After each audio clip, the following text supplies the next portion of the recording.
All right, welcome back everyone to NASA Marathon 2020. Here we have Peter once again, birthday boy, and a couple of lovely commentators. Would you guys like to introduce yourselves?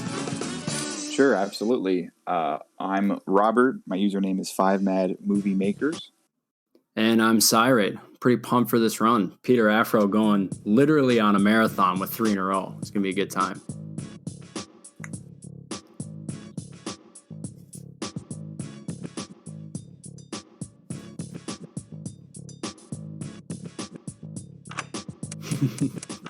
Skateboarding is not my name. Oh, goodbye.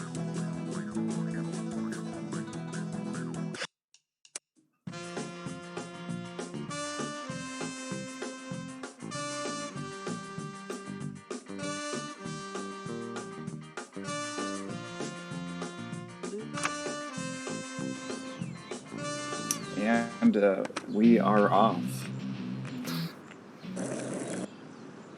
What happens now?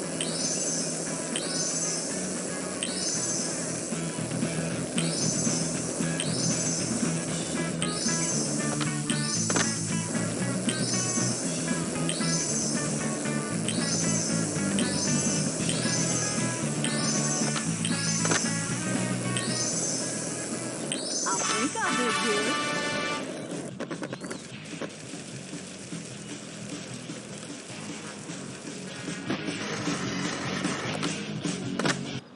I guess so.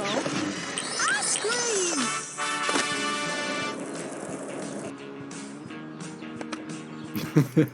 I've had CVB the whole time and only noticed that you could even change that like 2 weeks ago. And I can't do it the other way. The SDF just seems so uncomfortable to me. I just learned now that you can do that. So I'll have to go back and give that a shot. 4th of July!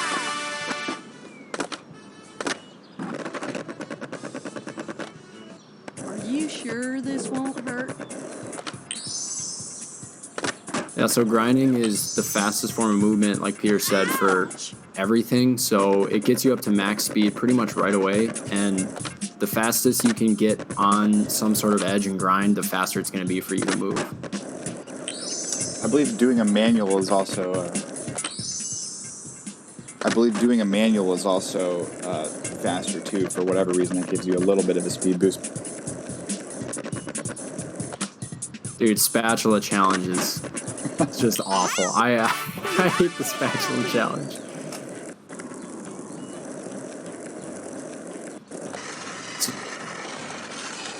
What happens now? I think I did good.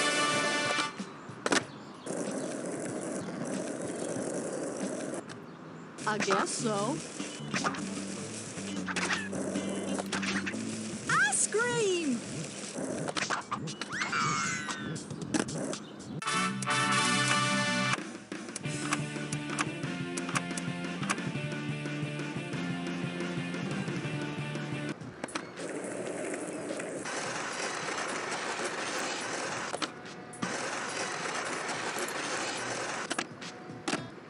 Sure. Yeah, trick challenge is definitely a reset heavy challenge because you can skip a lot of time on it, like you said, if you know some of the tricks that are coming up and you can chain them together, or you can lose a lot of time too. Marshmallows are super consistent because it's literally just a go collect the marshmallows. So it's definitely a safe challenge. Yeah, all of the collecting challenges in this game are extremely linear. All of the objects are in a row, so there's not really any collection stuff where you have to go and search for things. You kind of just follow where everything is right. Here we have another challenge of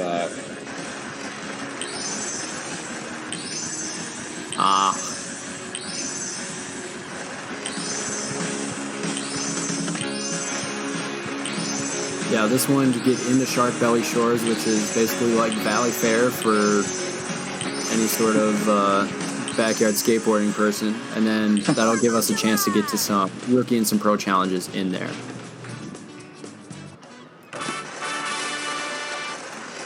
And it's actually one of the slower parts of the run because this run goes so fast because you can skip all the intros that all the challenges are talking about. So this is kind of a slower part in the boardwalk. Are you sure this won't hurt?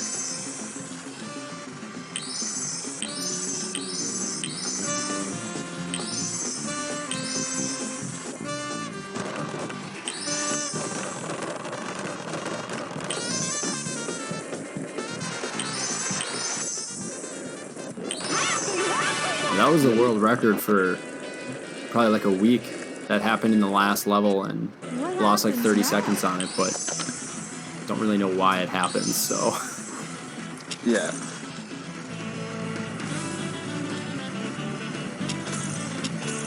Yeah, I'm sure there's definitely some Tony Hawk inspiration from this game. Although the graphics are a little cheerier, more cartoony in this version. I haven't played Tony Hawk yet. I guess so.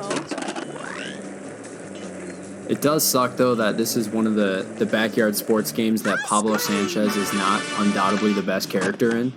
Pretty much every other backyard game, Pablo Sanchez is the man, but Sure. Pete Wheeler's still pretty good in this one. What? Yeah, and in this one, all of the characters, I believe, are unlocked from the start when you start a new save file, as long as you've already played through the game in the original game edition. That's not the Game of the Year edition. You have to unlock the characters as you go for each new save file. So in this one, you can actually choose some of the faster characters from the get-go, which saves some time.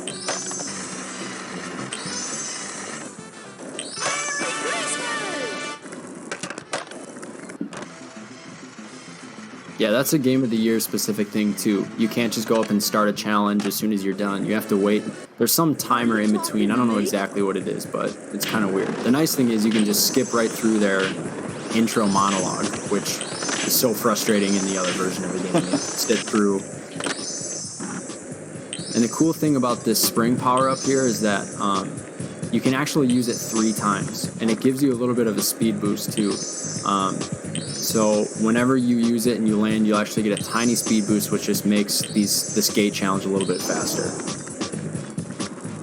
In the original version of the game, I think you only get 1 jump from the springs. Yep. So like going up slopes, if you time your jump correctly, then you'll actually get up a little bit faster. But if you don't, you basically lose all your momentum and it feels super slow.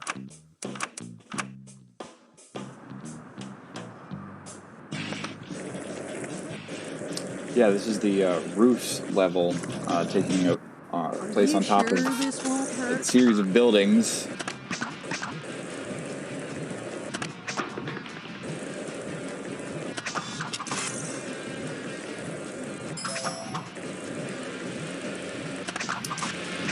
And you can see the nice thing about this game is that you don't really have to memorize tricks. It literally gives you all the instructions that you need to do, and at least with me, I don't know about you guys, but whenever I get a trick that pops up, I pretty much just spam all those buttons and hope that trick shows up. That seems like the easiest way to get the tricks the fastest. I try doing that sometimes, but then sometimes it doesn't register and you end up losing time. Yeah. So there's a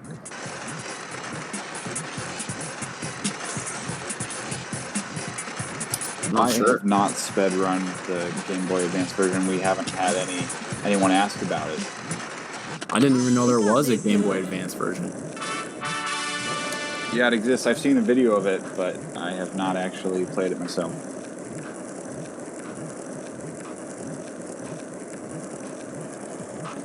Yes, so by holding Ollie down, you can climb a slope, even though the character is not pedaling the foot at all. Sometimes you can even go straight up vertical walls if you're holding Ollie and the forward arrow.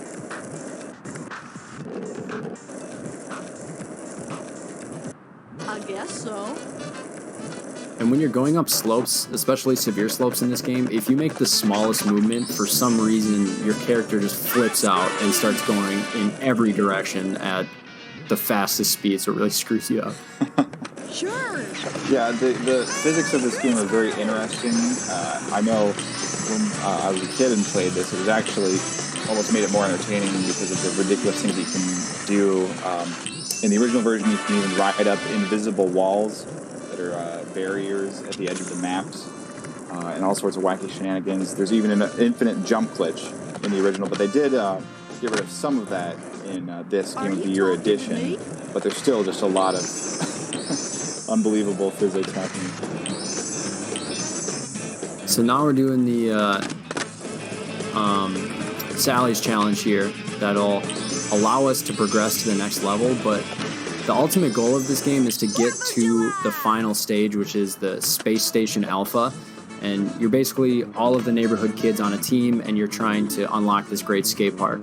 And to do that, we need to beat all of the boss challenges too. So we can't just progress to the next level after beating Sally, although she'll allow us to do that if we want. We have to beat the boss challenges to get them to join our team so we can move on to get to the final stage.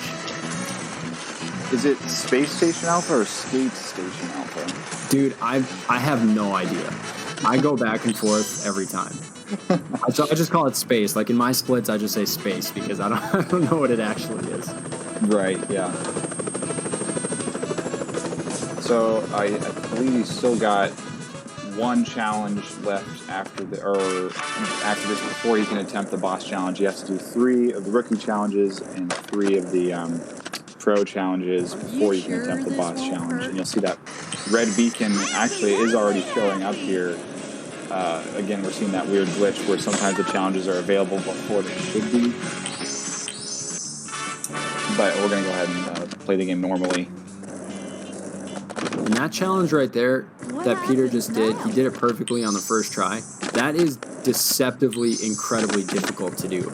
Especially the second trick, the nose blunt slide. You have to input your up at the absolute perfect time or else you get screwed. So really good rip from Peter right there. And now moving on to the 4th stage, Castle. And this one is the... I guess so. Yeah.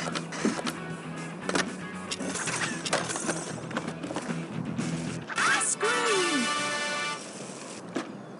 And that it happens as long as you like complete Sure. the strain of tricks. So after you grind one time and then you ollie off of the lance, then you just do 2 kickflips, and for some reason it counts. It's the same thing in the original game too. I don't understand it.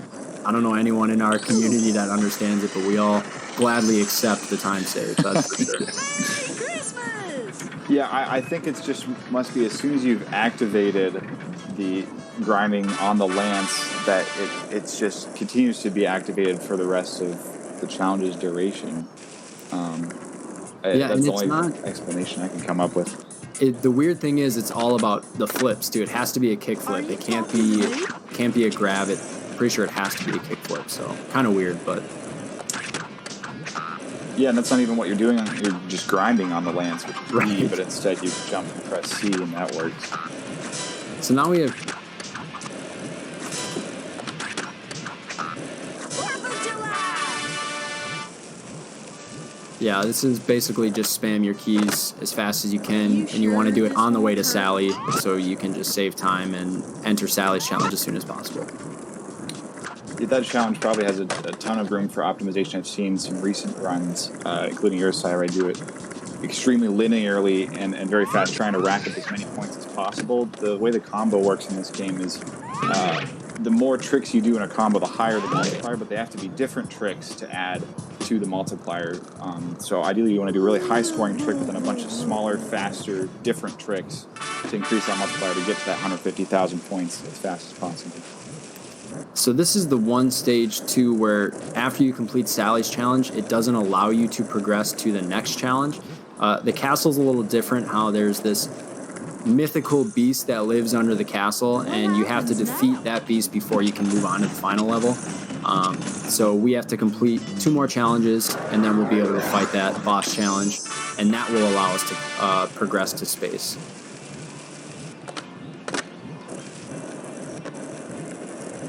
I guess so. Ice cream!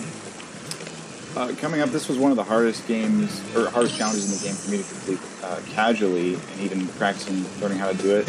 You're essentially grinding all the way around this red carpet, but you have to balance your directions left and right, as well as balancing it vertically so you don't fall forward or backwards while you're on the board. It's very, very difficult. What?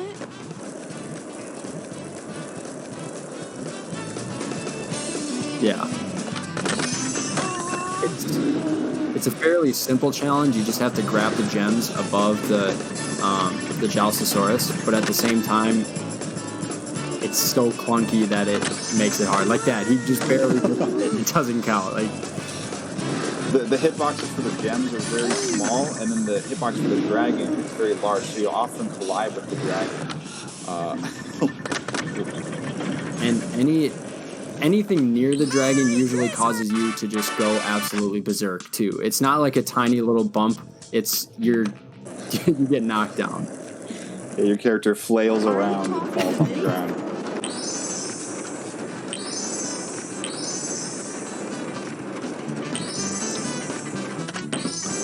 Yeah, so pretty quick game. I mean, only 15, 16, 17 minutes, but there's tons of room for improvement, and little things like jumping off there instead of letting your grind complete are just tiny little time saves that kind of add up over the 15-minute run. Are you sure this won't hurt? So in the story of the game, this whole level is what the kid skaters are working together to unlock for their town to win a giant indoor space-themed skate park. We skipped all of those cutscenes. Yeah, this one you have to utilize something that's not utilized anywhere else in the game, but just tapping the spacebar instead of holding the ollie to get that egg right there over the ledge is super hard when you're moving really fast with Pete, too. And the longer you grind in this game, the more unstable the grind meter becomes. You can usually overcome it by tapping left and right twice to keep that arrow in the middle. But the longer your character is moving, the easier it is for them to fall over and wipe out and losing some time. Yeah, so now we have another trick challenge. It's shorter than King Ollie's challenge. We just have to get 40,000 points instead of 150,000. And now we really quickly go pretty much onto the boss after this. We have to get some of these passes, and then we have Ashley's challenge, and then we're onto the boss, and that's time. So it's pretty fast end of the game. This is the last level, and honestly, it's probably one of the easiest levels too. There's not a lot of room for tricks here. Oh. So there you go. That's the example of that that glitch right there, where the boss challenge should not be open yet because we haven't completed all of the rookie challenges, but for some reason that we haven't figured out yet, it is. So. And that's only in the Game of the Year edition that we've seen that so far, right? Yes. Yep. And so they got rid of some bugs, but they introduced some new ones. Yeah, and I mean it's obviously a huge time save because you skip all these challenges. So until we figure that out, we've kind of disallowed it for now, but we'll see. So now Peter's just finishing up Ashley's challenge, and then he'll be on to the boss challenge, and then that'll be it. Are you Very sure fast this won't hurt? trick combination. Great job there, getting through all those. I think that has the longest or largest amount of tricks that you're supposed to do within any of the challenges in the game. So time will be as soon as the screen pauses after he jumps over this balcony here.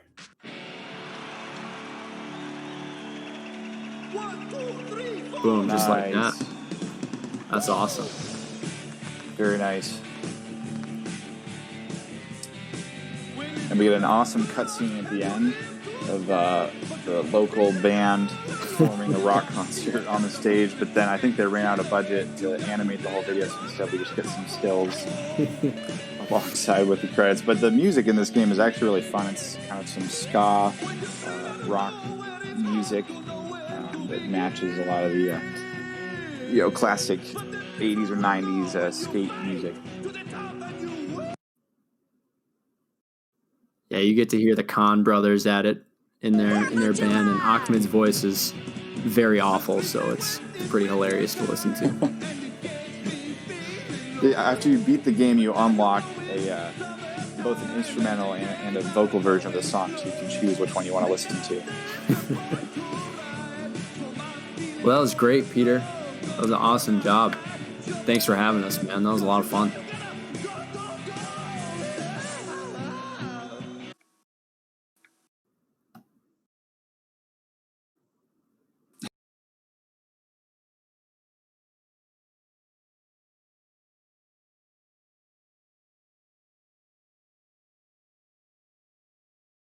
Next up, we've got Hot Tin Roof coming up just in a few minutes, so don't go anywhere.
Hello gamers, it's me again. Just like to thank you for joining me and the rest of the NASA Marathon team here at NASA Marathon 2020 Weekend 1. To those of you just joining, we are NASA Marathon's raising money for Save the Children. The two events that we'll be doing will be across 2 weekends, so this weekend and the next. And we're currently about halfway through weekend 1. We'll be finishing up about 4 a.m. for me on Monday morning, so I think Americans it'll be around 11 p.m. Eastern on Sunday night, and then next week we'll start up again on Friday and go all the way through to Sunday next weekend as well. As I mentioned, we're raising money for Save the Children, which is a great charity that I've been working with for a number of years now. Always a pleasure. And I've got some stuff to read here really quick. Save the Children works in the heart of communities, where they help children and families help themselves. By providing education, infrastructure, healthcare, and protection from harm, Save the Children works closely with other organizations, governments, non-profits, and a variety of local partners while maintaining their own independence without political agenda or religious orientation. Help us to help them in making the world a better place. Thank you all for donating. It's been great to see all the donations coming in, so please do keep them rolling, especially because every donation, every time you donate, you can donate towards incentives that we have coming up. So right now, we have the first weekend incentives, and the next one will be in about 3 hours' time or so. And it is the double randomizer, the 2-player randomizer, with Super Metroid and A Link to the Past as well. There is a bid war to save or kill the animals for Metroid, and then there is also a sprite selection for both A Link to the Past and Super Metroid. If you tried to donate earlier and you saw that there might not have been the Metroid one, apparently there was a quick issue with the tracker, but it's been fixed. So now, as long as you go to !donate in the chat, and you should be able to donate to all of those incentives coming up later on. So we really appreciate everyone donating, everyone supporting. You know, tell your friends if they're interested in speedrunning. Tell your family, tell your kids. You know, tell your dog. I'm sure, you know, your dog would love to come and watch some speedruns with you, have some nice family bonding time, and let's try and really make a difference.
Alright, greetings gamers, just a little quick update.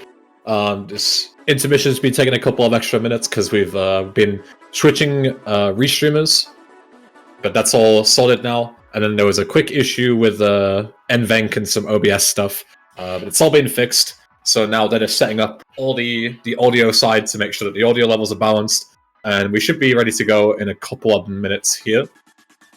So it shouldn't take too long, hopefully. Like the long and tedious process is past us, and then it's just about sorting audio. But audio can be finicky, so it's good to, you know, it's better to take a couple of extra minutes and make sure that everything's as good as it can be than wing it and then have to stop the run. So making sure everything's good. But yeah, Bat Salted Punnet should be with you in a couple of minutes with Hot Tin Roof. So stay tuned.